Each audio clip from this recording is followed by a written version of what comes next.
Hey guys, what's going on? It's Meshi with Path to Wellness with Meshi. Thank you so much once again for joining me in today's video. I wanted to talk to you about the law of attraction and why that's something that you might be interested in tapping into. We have a lot to cover, so at the end, we're going to be talking about why it's important for you to set up your own vision board. So we'll chat a little bit about what the law of attraction is, some of the things and guidelines when it comes to setting up your own vision board, and that's basically all that we're going to cover today. And in a separate video, I will actually show you a DIY of how you can create your own vision board as well. Just because I think that it's more important for you to understand what a vision board is and why that can actually help you rather than just jump right into the DIY. So that will be on a separate video. I'm just saying. So if you wanted to see why it's important to talk about the law of attraction and what that's all about, then just stay tuned and let's get started with the video. So first things first, why create a vision board and what is the law of attraction? So creating a vision board is going to be the natural evolution to getting very specific and clear about what you want to achieve. So it goes a little bit deeper than just a goal. It's sort of like you're visually creating a visual representation of the very things and principles that are important to you so that it's a constant reminder, because we tend to sometimes forget. So the law of attraction really just speaks to working with the energies and more in a positive manner, where really we're placing our focus and our attention onto certain things so that we can start attracting more of that in our lives. So this goes hand in hand with planning and things like that, where really you're getting really crystal clear and specific about what your goals are so that you can start manifesting that into reality.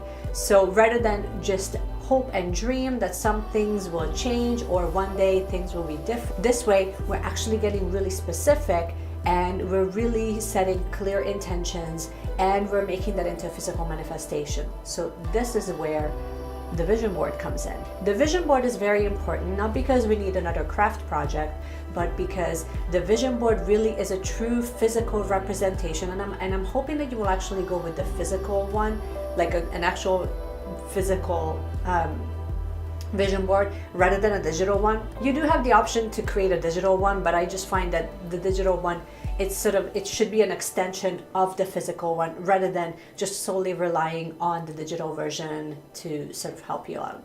Either way, they are fine. It's just that they just work a little bit differently on your subconscious mind, which brings me to my next point. Why would it work on your subconscious mind? Because you have your conscious mind, which is the part of your brain that sort of processes the information. You're hearing my voice, you're looking at the picture. That's your conscious mind. Subconscious mind is when you have certain associations. So you're creating new pathways within your brain that sort of tells you that those are the things that you desire, those are the things that you want. Sort of like how when you're looking at sort of large brands really understand how to really manage your subconscious mind and how to really influence you into buying their product or making you feel like you need their product in order for you to feel a certain way. So using that same psychology and that same mindset, we're going to be doing that to actually manifest some positive things in our lives rather than, just buy more Coke. I don't know, whatever. So this is where understanding how your subconscious mind works is very important, because your subconscious mind does not really understand words. It understands pictures. So think of it like it's your full opportunity to go crazy with Instagram, kind of. But the thing is that your subconscious mind understands imagery and it understands certain words and emotional states. Those are the main things that your subconscious mind really understands. So when you understand that aspect of it, then you might be a little bit more motivated to create your own vision board, because the thing is that the more frequently you're looking at something that is truly meaningful to you, the more likely you will place importance and it will influence your future decision making so that you can start attracting that thing or that emotional state into your life more frequently. This is why this is important. So I thought, and in all fairness, I have been putting off making my own vision board for quite some time because of that. As a beginner, I am a beginner just like you, so I wanted to really just take a moment and we can sort of do this together, and it can be like a nice little project that we can do together. A couple of things to remember. I want you to be really patient with yourself, and I want you to be really kind to yourself, because if you are setting like massive expectations that the first time around the vision board that you create has to be absolutely perfect, or is just gonna go down to the garbage, I don't want you to place that massive amount of pressure onto yourself, because really it's not really fair to you. Second thing, we're going to go over some of the categories that we're going to be covering on what should be on your vision board and why, so that you can sort of start doing your own research on what you're naturally gravitated towards. I will be showing you I will leave in the description certain resources that I think that will serve you really well. But I really want you to just place a larger focus on the fact that why we're doing this, be very kind and very intentional about this, and actually take some time to really create the environment where you can create your own vision board, rather than just, another project that I need to complete. You don't need to complete this, but the thing is that it will accelerate and actually getting closer to your goals if you do the work. It's totally up to you. It's your own time frame. So first things first, what are the categories that should be on your vision board? So first thing should be places. So places that you're drawn to, places that you feel inspired, connected, you feel very inspired there, you feel very happy, it sparks joy, it sparks creativity. Those are the places you want to visit, like you want to vacation, or places that are truly important. It places a large significant importance to you in your life. Maybe it's your grandmother's home, maybe it's your hometown, maybe it's a place where you felt the happiest in the past. Those are the places that you can sort of place on your vision board, because then it reminds you, it puts you into an emotional state that feels already connected. Second thing, we're moving on to words. So words are words that you believe, or words that really resonate with you, or words that are sort of, they have true meaning and representation for you.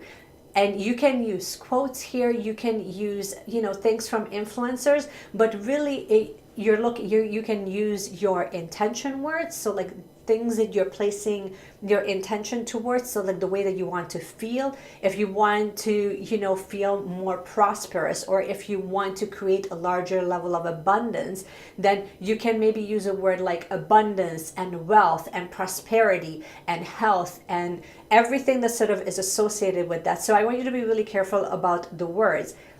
One more thing about the whole word thing and about the vision board in itself is that I also want you to take the time, especially once you're finished with all of this, I want you to start taking the time as you start moving through your own wellness journey, to take the time to be grateful. And that's sort of twofold. I want you to be grateful for the things that you currently have, or where you're at in your life, whether that's positive or negative. If you're in a really low point in your life, I want you to be grateful, because then you're bringing awareness as to what that's teaching you. If you're in a high point of your life, I want you to be grateful of all of the things that you have already manifested in your life.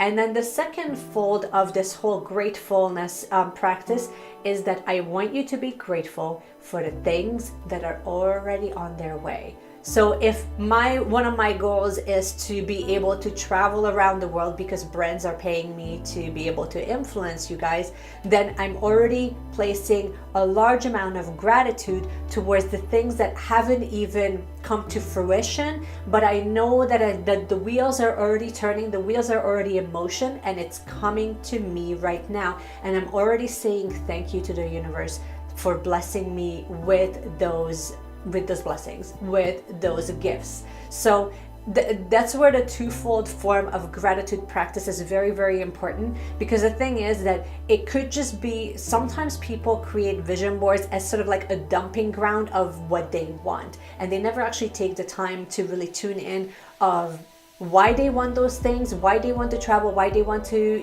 attract abundance, why they want to attract a mate, or in what state they're going to be attracting that mate, or whatever the case may be. So I really want you to just be really mindful about this whole process.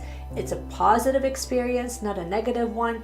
And so just be mindful of that when you are creating it.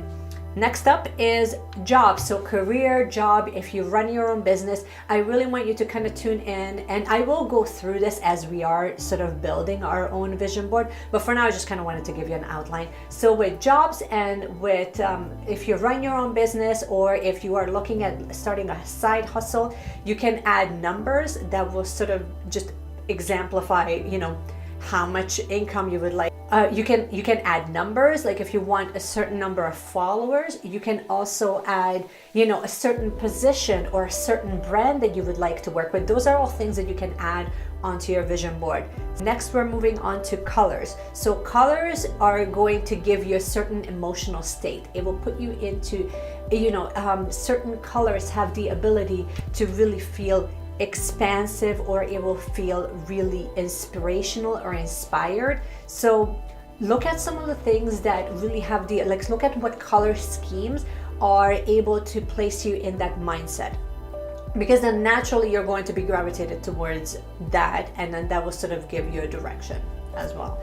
And last but not least, you can also look at belief systems and fitness goals. So basically you can break everything down into, you know, personal, spiritual, health, finance, business, family, relationships. So all of those categories, you can start collecting things of how you want to make changes and how you want to really feel. So these are just some of the basic ones that I gave you. Obviously, you can go as detailed or as basic as you want, but really the sky is the limit, honestly. And the other thing is that I want you to give yourself the freedom to be able to make changes, because as you're going to start changing, you're going to evolve, which means that your goals will evolve and they will change naturally. So it's just a natural evolution of change. And give yourself that freedom to really make changes and to change your mind. Like if you find that certain colors don't work for you anymore because you just grown out of them, ditch it, find something new, and you can add that onto your vision board. I hope you found this helpful. I hope you found this useful. In my next video, I will actually take you into the DIY so that we can create our own vision board. So I'll see you guys again next time. Bye.